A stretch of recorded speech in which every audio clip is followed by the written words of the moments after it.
My dear students, myself Jayanti Surya. Let's go ahead with one more step in your textbook. Today it is about the little fig tree. The title is એનો અર્થ એવો થાય કે એક નાનું દેવદારનું વૃક્ષ અને એના પર આ આખું લેશન છે તે આપણે આગળ જોઈએ.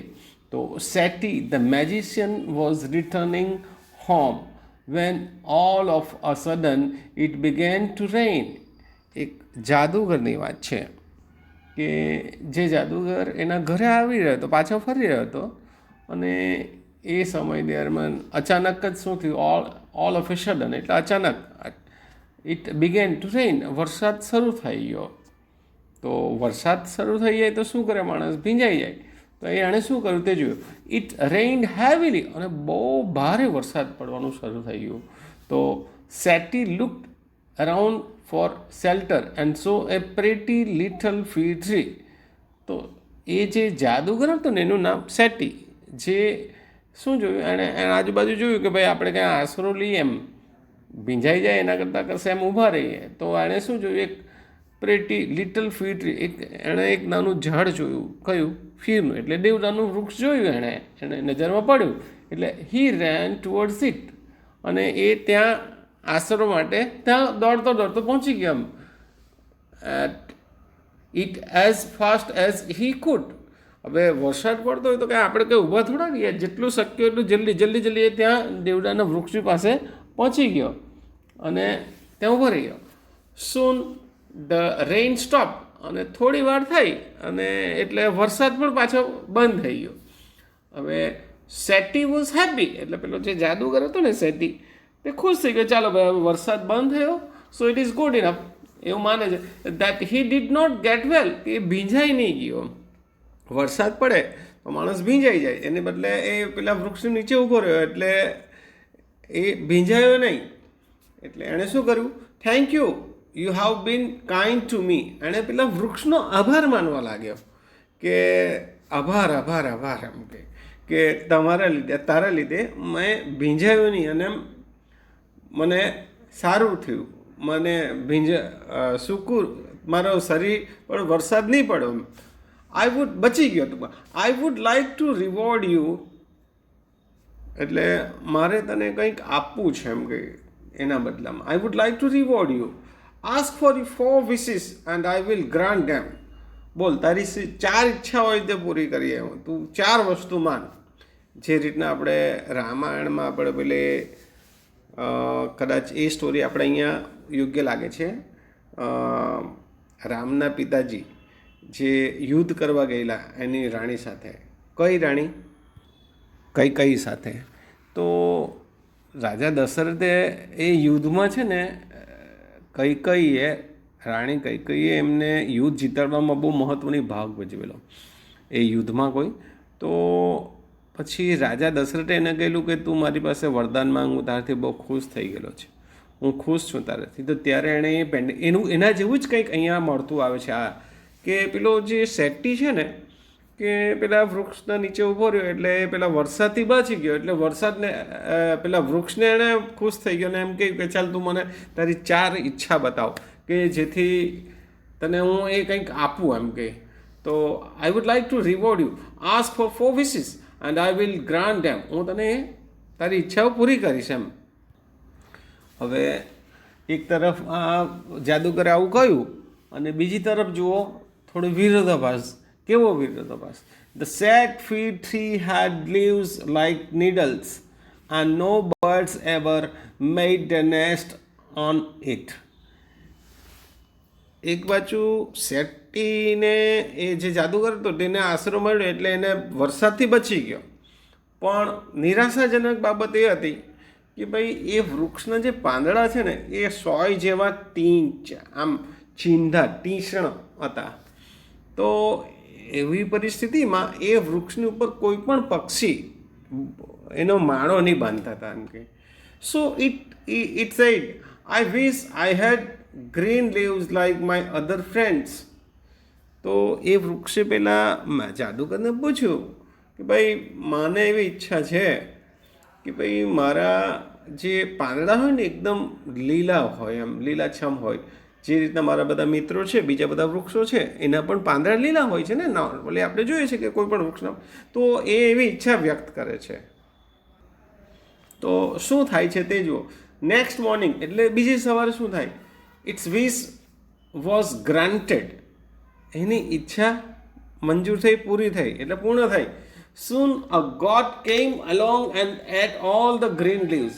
હવે બીજે દિવસે જેવા એના પાંદડા લીલા થઈ ગયા એટલે એક બકરો આવ્યો. બકરા લોકો શું ખાય તો કે ભાઈ લીલુંછમ જે દેખાય તે બધું ખાઈ જાય. તો પેલો બકરા એ ભાઈ બધા પાંદડા ખાઈ ગયો. Oh dear said the fig tree. અરે વાલા, અરે રે, એટલે પાછળ વિચારવા પડી ગયો. I wish I had a gold leaves as gods do not eat gold leaves. હવે હું ઈચ્છે છે એટલે મારા સોનાના પાન હતા ને તો સોનેરી તો સારું પડતું એમ કે હું સોનેરી પાન ઈચ્છતો હતો કે જેથી આ જે બકરા છે તે ખાઈ નહીં શકે પાન મારા, સોનેરી પાન નહીં ખાય એમ. તો when the little fig tree woke up the next morning it was surprised to see gold leaves. હવે ત્યાર પછી શું થયું કે જેવું બીજા દિવસે પેલું દેવદારનું વૃક્ષ જાગ્યું, એમ બીજી સવાર થઈ, તો શું થયું કે એને આશ્ચર્ય થઈ ગયું કે એના પાન છે ને હવે બીજા દિવસે સોનેરી થઈ ગયા. હવે શું થયું? એટલે how happy I am it's it. એટલે એ બહુ ખુશ થઈ ગયું કે આજે હું કેટલો ખુશ છું ભાઈ, કારણ કે પાન સોનેરી થઈ ગયા. તો મીનવાઇલ આગળ શું થાય છે તે જોઈએ. A man came along and stole the gold leaves. હવે જુઓ આ બીજો સ્ટેપમાં શું થાય કે ભાઈ એક માણસ આવતો હતો, આવ્યો અને એણે જોયું કે આ તો સોનેરી પાન છે ને, બધા એના સોનેરી પાન તોડી ગયા, ચોરી ગયા બધા. હવે શું કરીએ તમે જુઓ. તો next I wish I head glass leaves instead. હવે શું ઈચ્છે છે એની ઈચ્છા શું થાય? એના કરતાં કાચના પાન હોતે ને તો સારું, એમ પારદર્શી ચોખ્ખા એવું એ રીતના બીજા કે કાચના હોય એવા હોય જોઈએ. Men do not steal glass leave. કેમ? એ વૃક્ષ એવું છે કે જો કાચના જેવા હોય તો એ કોઈ માણસ તોડી દે, કે સોનેરી હતા એટલે માણસને લોભ લાગ્યો ને એ તોડી ગયા. પણ અહીંયા કાચના જેવા હોય એના પાન તો એ તોડી નહીં શકે એમ કે. The next day its glass leaves shone in the bright sun. કરમની કથણાઈ જુઓ કે એ બીજે દિવસે જે રીતના થયું તો એ જોઈને પેલા સૂર્યનારાયણ ઉગે એટલે સૂર્યના કિરણ જેવા એના પર પડે. તો દેખીતી વસ્તુ છે, ગ્લાસ પર જે સૂર્ય કિરણ પડે તે ચમકે. તો the next day its glass leaves on in the bright sun. આમ બરાબર સૂર્યનો તડકો લાગતા એ ચમકવા લાગ્યા. How happy I am. It's it. હવે હું કેટલો ખુશ છું ભાઈ.